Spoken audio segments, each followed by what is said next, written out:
بسم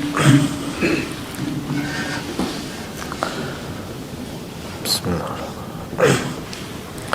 إن الحمد لله نحمده ونستعينه ونستغفره ونعوذ بالله من شرور أنفسنا ومن سيئات أعمالنا من يهدي الله فلا مضل له ومن يضلل فلا هادي له وأشهد أن لا إله إلا الله وحده لا شريك له وأشهد أن محمدا عبده ورسوله صلى الله عليه وعلى آله وصحبه ومن تبعهم بإحسان إلى يوم الدين. أما بعد. يا أيها الذين آمنوا يا أيها الناس اتقوا ربكم يا أيها الذين آمنوا اتقوا الله حق تقاته ولا تموتن إلا وأنتم مسلمون. يا أيها الناس اتقوا ربكم الذي خلقكم من نفس واحدة وخلق منها زوجها وبث منهما رجالا كثيرا ونساء واتقوا الله الذي تساءلون به والأرحام إن الله كان عليكم رقيبا. يا أيها الذين آمنوا اتقوا الله وقولوا قولا سديدا يصلح لكم أعمالكم ويغفر لكم ذنوبكم ومن يطع الله ورسوله فقد فاز فوزا عظيما. إن خير الحديث كتاب الله وخير الهدي هدي محمد صلى الله عليه وسلم وشر الأمور محدثاتها وكل محدثة بدعة وكل بدعة ضلالة وكل ضلالة في النار.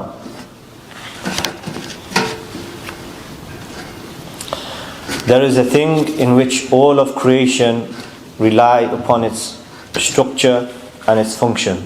We are compelled to its running, and all things in our lives and in all of creation revolve around how we manage this truly priceless and invaluable commodity. It is something that cannot be bought, nor sold, nor can it be regained after it is lost. There is nothing more important and more essential to the creation, the human being, in particular the Muslim, than that of time and how we use it and manage it in our sojourn in this dunya.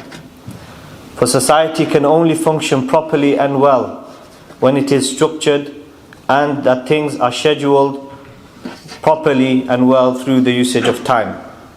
And this is why Allah subhanahu wa ta'ala took an oath by time itself, and He said, Wal Asr, by the time.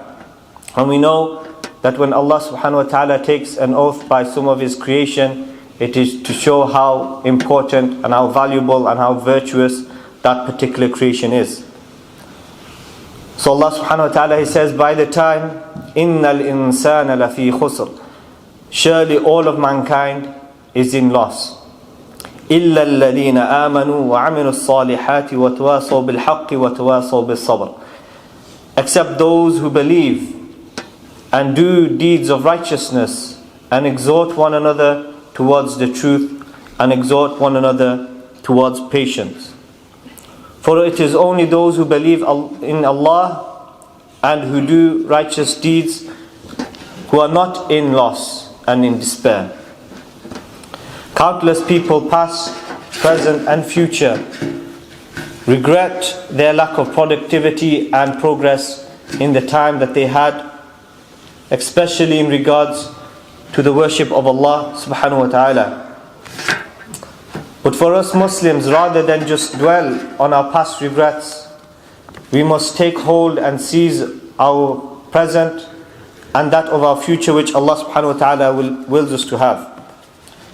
Part of our remorse and our regret should be that we should invest our time that we do have properly in seeking the sole pleasure of Allah subhanahu wa ta'ala by fulfilling life's one and only true objective and purpose, which is to worship Allah alone. Allah subhanahu wa ta'ala, He says, وَمَا خَلَقْتُ الْجِنَّ وَالْإِنسَ إِلَّا لِيَعْبُدُونَ, I have not created jinn nor mankind except that they worship me alone. So to adhere completely to His commands and to refrain from His prohibitions, not wasting our time in things that matter not to us, things that will not give us any progress in our journey to the one thing in which all of creation should strive and yearn for, which is the pleasure of their Creator, and to be admitted into His paradise, and to be freed from the shackles of the hellfire.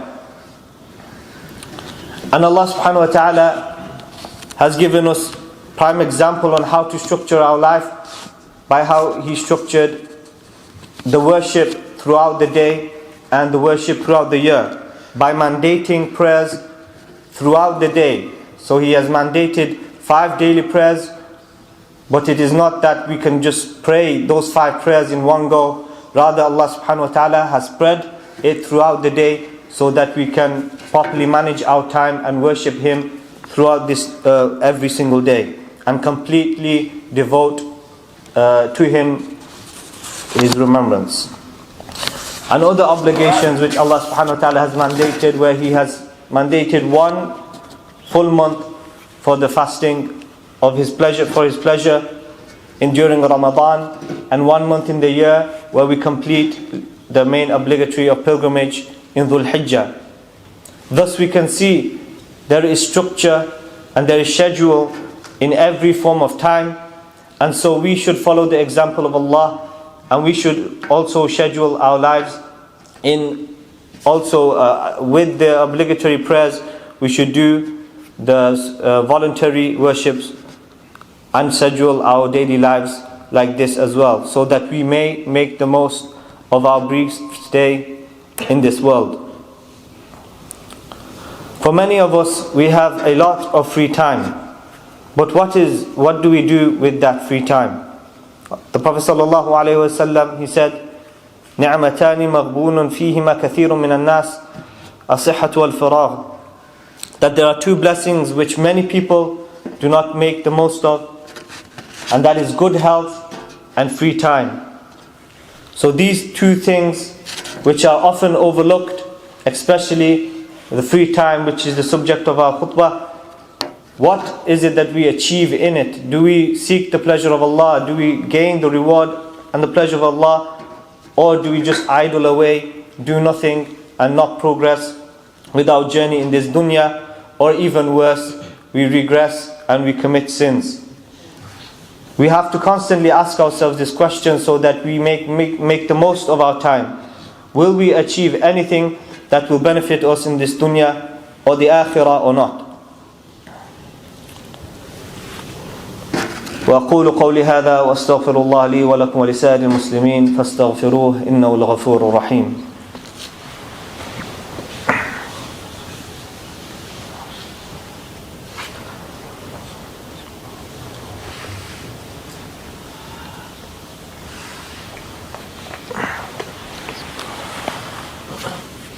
الحمد لله والصلاة والسلام على رسول الله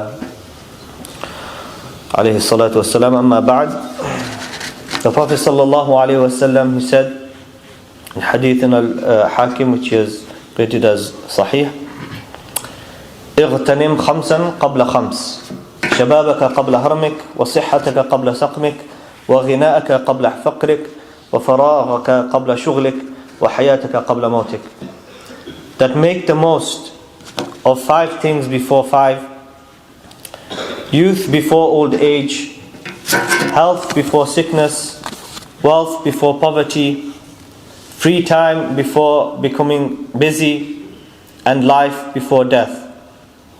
And so these last 2 things are of the most importance for us, where we should make the most of our time before we are busy and we do not have that time where we can increase in our righteous deeds up until death overtakes us. And this is why Hassan al-Basri rahimahullah said, "Son of Adam, you are nothing but a number of days. Whenever each day passes, then part of you has gone." So you cannot regain that part. You cannot regain that time which you lost, in which you didn't worship Allah subhanahu wa ta'ala and you didn't gain righteous deeds, or even in this dunya you didn't do anything beneficial.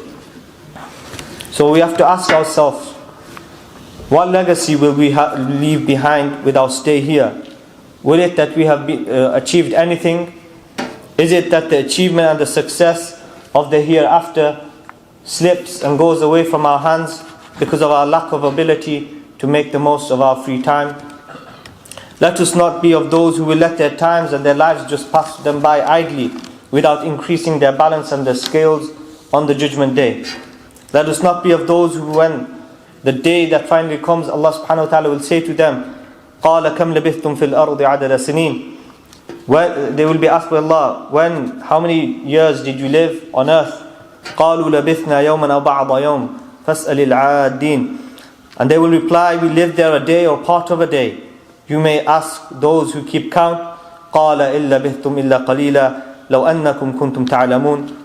And it will be said, well, now you know that your stay was only but a while. You only knew the true reality. So they will realize that their lives and their time in this dunya was just but a fleeting moment. And they will regret their lack of activity and beneficial activity in their former life. Those acts that could have saved them from the punishment of the hellfire. That minute or that hour in which they could have worshipped Allah subhanahu wa ta'ala, in which they could have done righteous deeds. Instead they were idling away, or even worse, committing sins that would incur the wrath of Allah. And so, brothers and sisters, we should make the most of our time whenever we have it, the free time especially.